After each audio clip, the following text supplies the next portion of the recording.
Nagunas to may skutanan karon nga buntaga mga kaigsunan, presyo sa bugas ni Saka og 10 pesos ang matag kilo sa kamerkaduhan. Straight to the point. Mo ni dakong problema na to ron mga higala, bida.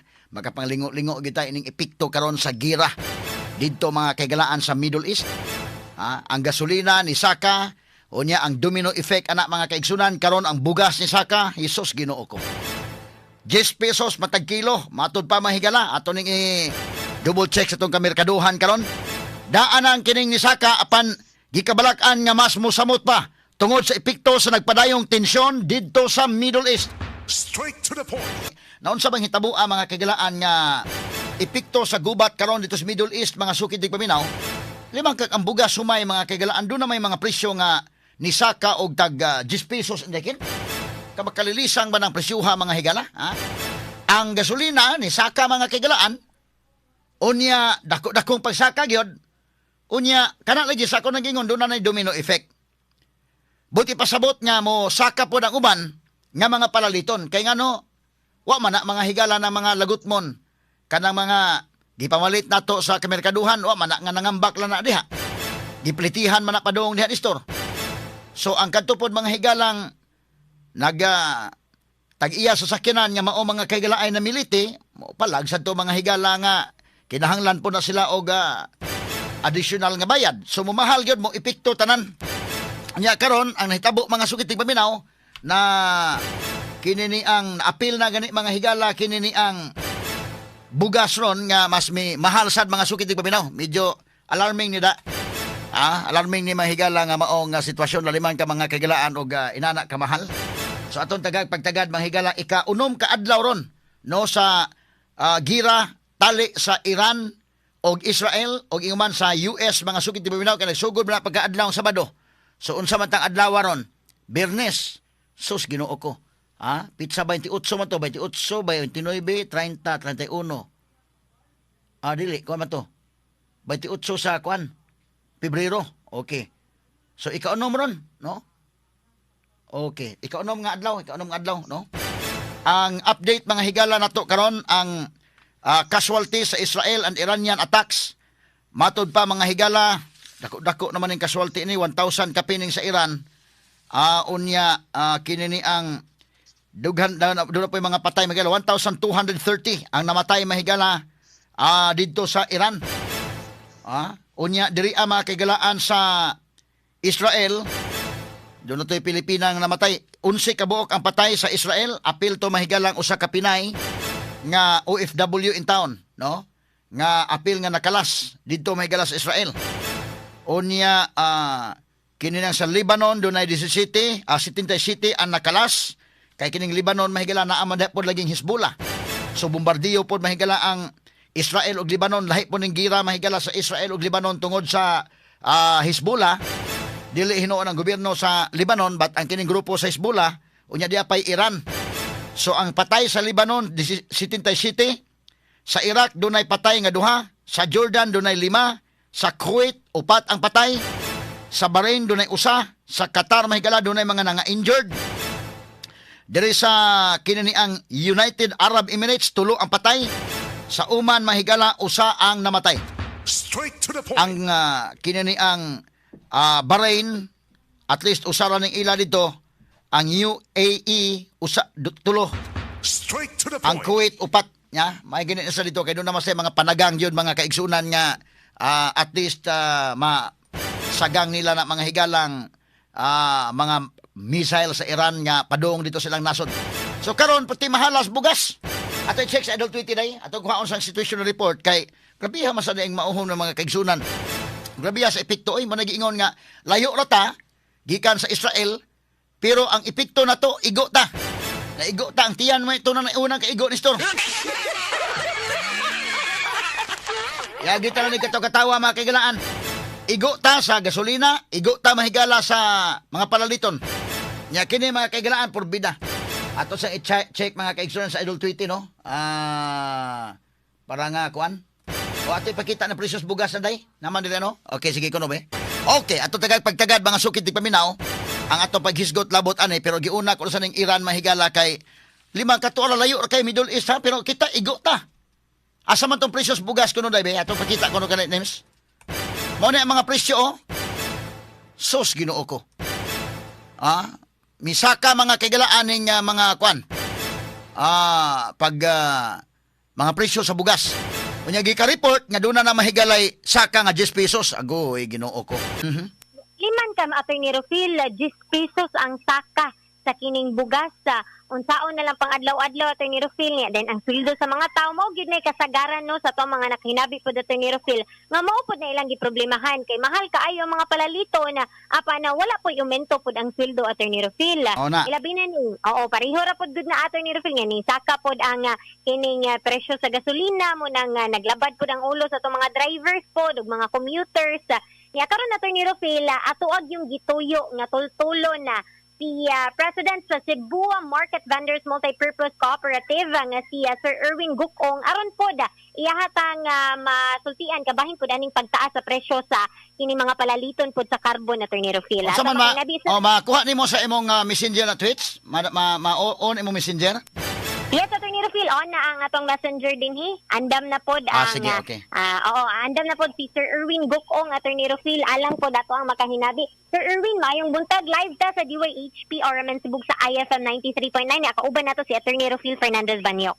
Mayong buntag kanimo Attorney Rufil, mayong buntag usab sa atong mga suki nga tigpaminawan. May buntag sir. Sus Ginoo ko kining gira sa Middle East karon dunay dakong epekto sa ato. Unya labi na kining atong bugas karon tinuod ni sir nga inana kadaas ang pagsaka? Yes Attorney Rufil, ang pagsaka karon sa presyo sa bugas is the highest in recorded history. Sus Ginoo ko. So unsay mga factor ini sir kini yung sa gira sa Middle East or napay laing mga factors ani? Wala pa mo abot ang epekto sa gubat sa Middle East no diha sa presyo sa bugas. Ang pagsaka karon sa taas kayo nga presyo sa bugas, nagsugod na ni wala pang gira sa Middle East, Attorney Rufil. Oho. Okay, sus, Ginoo ko. Inig abot sa epekto ana, Sir Erwin Gukong, bana-bana nimo forecast nimo pila pa gyud ang madugang nga patong. Dili lang ko makasulti gyud eksakto pila Attorney Rufil apan magdepende na sa gidakon pod sa saka sa presyo no. Hinuon karon nga March second week o third week expected man ang peak season sa harvest sa local rice dito sa Central Plain. Gani do na nay mga initial nga mga ginagmay nga harvest sa Bohol apan ang pag-us-us niya sa presyo sa bugas tungod kay harvest season na mapugnan pod ang pag-us-us og dako sa presyo tungod kay doon naman tayo gipaabot yun nga klarong epekto sa pagsaka sa presyo sa lana. So, muna yung mga bira-bira, imbis unta mo usos na unya, delikado nga makaus-us lang o gamay o makaus-us lang po sa umubo kayo nga panahon. Inyo mo balik nga po siya saka Attorney Rufil. So kung dili ni epekto sa gira pa, sa pagkakaroon, unsa magi factor ani nga naka-increase ni, Sir Erwin? Una, Attorney Rufil, law of supply and demand, gamay lang kayo ang supply sa ato ang local rice. Ikaduha, walay price cap ang local rice. Ikatulo, gi-minimize ang import allocation volume sa imported rice. Ikaapat, ang Cebu, dili siya rice producing province apan ang gihatag nga allocation sa imported rice dinhi sa ato ang Cebu, gamay ra gyud siya Attorney Rufil. So kining upat ka mga factors mao'y nagpasaka sa presyo sa bugas Attorney Rufil. So ang law on supply and demand ato ma-apply din kay kining atong dakbayan lalawigan sa Subo taas man ang demand, ang supply gamay mo nang mahal kining bugas Sir Erwin mo na sa atong Yes Attorney Rufil. Gamay niya ikaduha pa sa giingon ko na sa unahan walay price cap or walay price control ang presyo sa local rice. Andunay price control ang presyo sa imported rice Attorney Rufil. Na kinahanglan dili mo labaw sa 50 pesos matag kilo ang pinakanindot nga imported rice Attorney Rufil. Kay ma-alarming maguning ani good sir nga wa pa gani ang effect in town sa Middle East, so simbako nag-effect ana simbako lang palayo pa in town, bas pagkakaroon palandaan medyo dako nag-epekto kay magag 10 pesos ang saka kada kilo. Yes. sobra sa GS Attorney Rufil kay normal times ang ganador narana siya sa 54 pesos, low of 52, high of 55 ang kilo. Oo. Apan karon niabot na siya og 70. So Jesus, Ginoo dili ko. kay GS ra ang pagsaka sa lokal kundi average og 15 pesos matag kilo. Oo. So asa man taog source sa bugas pagkakaron kay dili man rice producing province ang Cebu, Sir Erwin. Sa pagkakaroon Attorney Rufil, naatay mga local rice sama ng Ganador o Lion Ivory gikan sa Luzon, Central Plain. Okay. Kay kinigong nga mga brand, kinigong Lion Ivory o Ganador, ang ilahang ginabuhat, matod pa, magpundo, inig harvest season, magpundo sila og palay, good for 1 year nga demand nila. Para ma-maintain yun nila ang ilahang brand sa merkado. Apan, arita sa katunungotan na kag-asa tag supply. Ang supply, sige, ingon ko na, gikas Manila, nasa ikan sa imported. Apan ang imported, Attorney Rufil, gamay ra gyud kayo. Now, kung bisag wala pa ka nangutan na, nga ko lang gikahibud nga na Attorney Rufil, sa mga katuigan nga magmahal ang presyo sa bugas, magnihit ang bugas, i-activate din sa gobyerno ang ahensya sa Department of Agriculture, Department of Trade and Industry, ang National Food Authority, ang local government price monitoring council ug ang CIDG PNP. Apan karon nga kini karong problema sa pagsaka sa presyo o pagnihit sa bugas sa Attorney Rufil. Wala man kay sa unay patawag man dayong meeting, wala may gipatawag og meeting ang DE o ang DTI. So murag way nilihok aning kalakihan ron, murag wa kayo mo murag mabutang nato nga wa mo respond, wa mo di lako. Murag wa mo lihok ang gobyerno, inana na sitwasyon na ron. Wala ko yung nakita. Bas, doon na tingali sila gibuhat, apan kanabang wala, di makita sa publiko, no? Kaya hindi lang po kumuakusar nila na. Yeah, apan kung, sa ako lang ginaingon, kanabang visible nga manifestation ba nga doon na sila gihimo. Kay kadaghan naman kung mapatawag og meeting sa task force sa DA, Bureau of Customs, sa DTI, sa police, kung magtaas ang presyo sa bugas, niya magpahimangno sila sa price control, magpahimangno sila nga walay hoarding. Apan karon, wa may hoarding yun at Attorney Rufil kay kung tanawon nimo ng mga budiga sa mga wholesaler, wa may sod. Sus, Ginoo ko. Murag og nabisi So, siguro. Mo na nga kanang hisgutan nimo nga mosaka, dunay possibility nga mosaka ang presyo sa lana, gasolina, krudo og dako-dako nga pagsaka. For sure, dako sad kayo ang pagsaka sa bugas. Og dili kay bugas lang usap ang mosaka niya na Attorney Rufil. Kay kung doon ako'y instability sa region, no?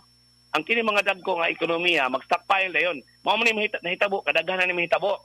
No nga kung dunay problema sa kalibutan, ang China mag-stock imbis mo export og daghan nga kanang karne, sila pa gani hinuoy mamalit, ilahang limitan lang export kay mag-stockpile sila. So, mumahal yun yung presyo sa imported nga mga palaliton. Kay ang Pilipinas, kita, labi na sa Cebu, asukar, kadaghanan imported, munggos, imported, na ang kining harina o cornstarch, imported, bugas, imported, karne nga baboy, imported, karne nga manok, imported, isda, imported.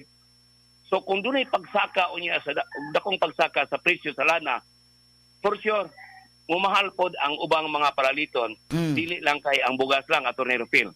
Labi na ka-imported ba na itong mga gamit? Yes, Attorney Rufil, mo na. So, I think ang gobyerno karon nagsige na sila meeting ang mga kadagkuan unsay buhaton. But kana nga kuan sa pagkakaroon, based sa at least ikaw na amagi ka sa ground, for now, wa tayo nakita pa, dili pa visible, unsay lakang, unsay movement sa government, pag-address unta ani nga problema. Yes, 2 times, 3 times, na ako'y nakita nga taga-DTI nagpicture. So, meaning, ang ila karong gibuhat, monitoring lang. Wala pa sila direct intervention. Pareha sa una nga, patawag na meeting, issue din o mga warning against hoarding, issue warning against profiteering, unya, papilon din ni og meeting kung pila yung price cap or pila atong iset nga price control sa bugas. Pero karon wala si Attorney Rufil. Sus, Ginoo ko. Now, sa una, basta mumahal gani ang commercial rice, pabahaan na yon sa gobyerno og NFA rice sa merkado. Kumusta man karon? Yes, Attorney Rufil.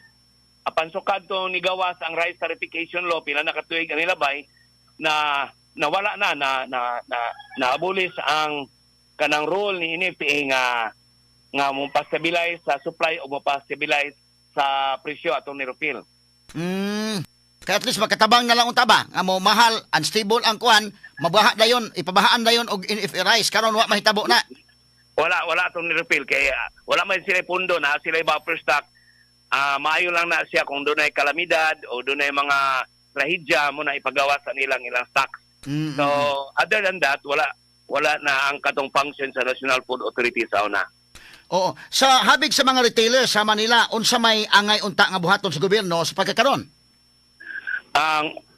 Ang buhaton sa gobyerno ato ng Nerofil, iyahang di na maggikalikayan ato na lang yung tunlon atong garbong prinsipyo. Oo. No?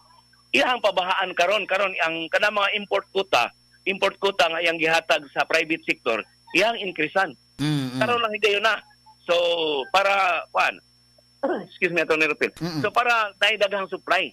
Kay nanay daghang supply sa bugas, naturalmente mo us gid ang presyo. Oo. Kunya kung naglaban sila maton nila amo nang giminusan ang import volume tungod kay ang mga wholesaler dili na mo kumpra sa local rice.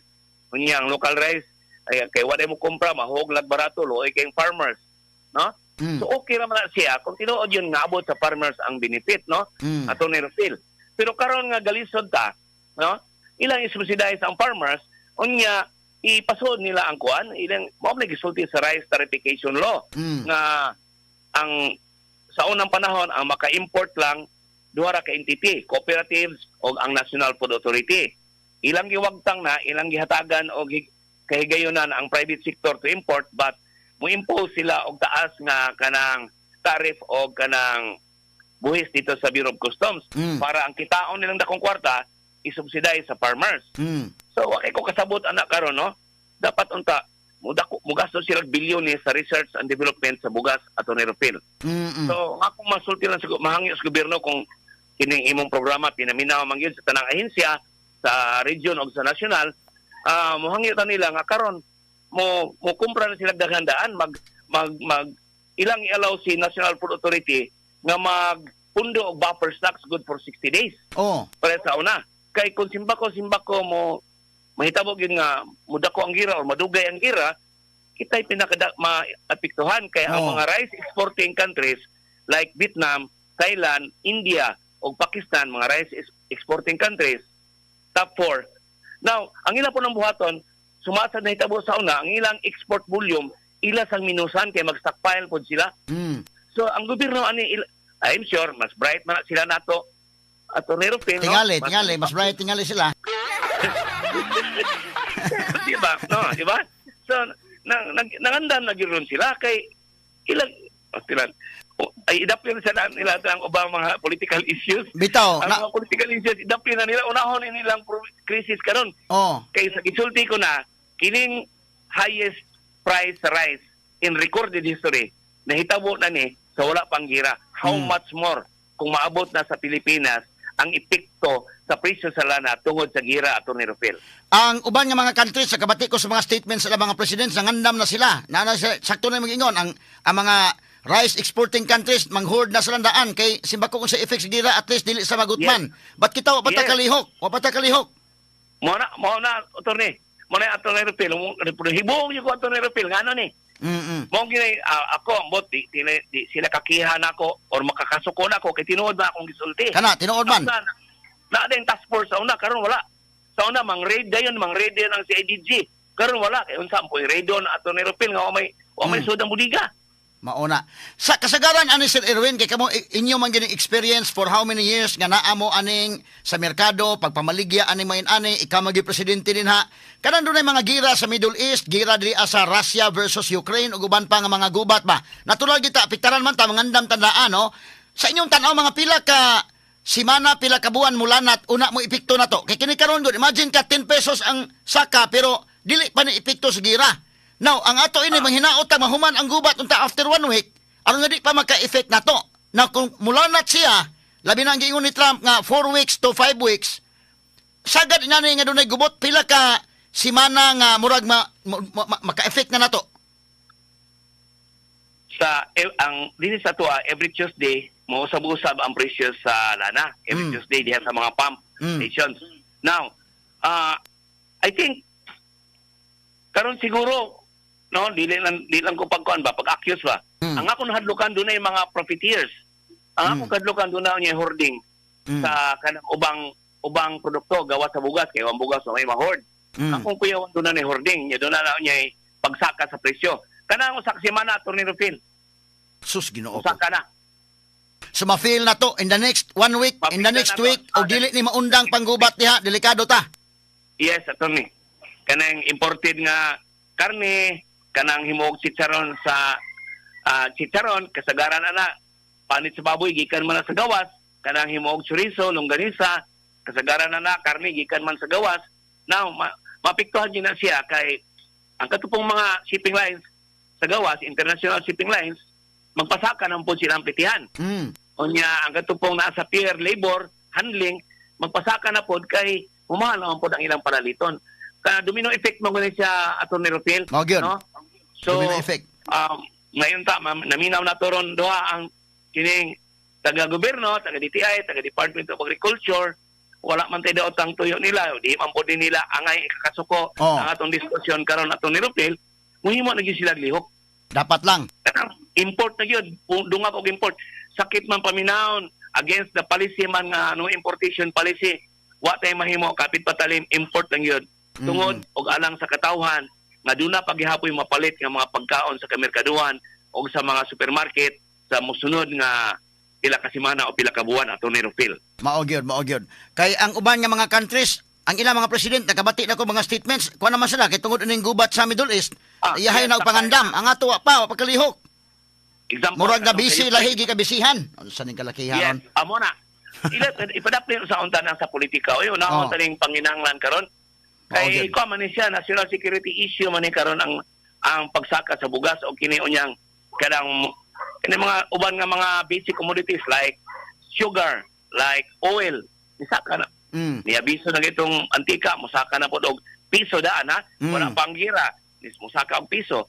How much more kung mahalag yun niya ang pitihan sa barko, sa inanang mga kuwan Atty. Rufil. Sagad ini ang bugas musaka, ang sunod niya og mga domino effect, ang unsay sunod niya mga produkto kasagaran matakdan dayon sa pagsaka.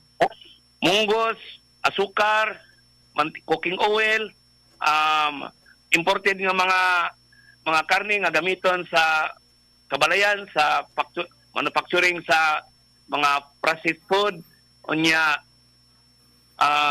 kana siya Atty. Rufil. Kanang daon na. Dani asang asin tingali musaka kay ang kasagaran sa atong gamit asin karon imported man Atty. Rufil. Oho. Imported ito mga asin nga gipanggamit ron day. Ang kasagaran, ang kadaghanan. Kasagaran. May naman local supply. Wala man kayo local supply. Oo. Sige Sir Erwin, wala ko mga pangutana gawas kun doon na pa kay dugang mga impormasyon nga angay mahibaw-an sa publiko.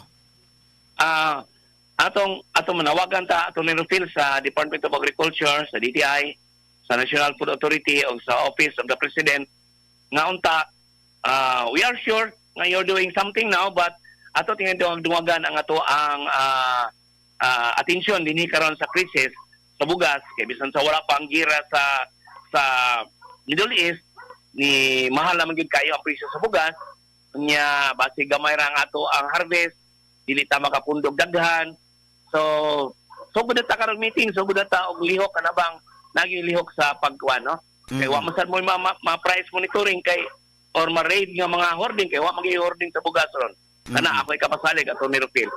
So mangyusad ko nga katong mga naminaw karon sa DYHP kunya namoy mga parente sa gobyerno pahibaw ako sila nga maabot kini ngadto sa babaw nga ato na ginihatagan og lasting solusyon. Bilyones ang atong i-allocate onya sa Department of Agriculture og sa International Rice Research Institute. Bilyones sama ka bisag katunga lang atong flood control ang atong ihatag nila. Dako na kay nang epekto nga may tabo Atty. Rufil. Mao gyud. Sus Ginoo ko. Salamat kay Sir Erwin sa paghatag panahon namo sa DYHP ug IFM.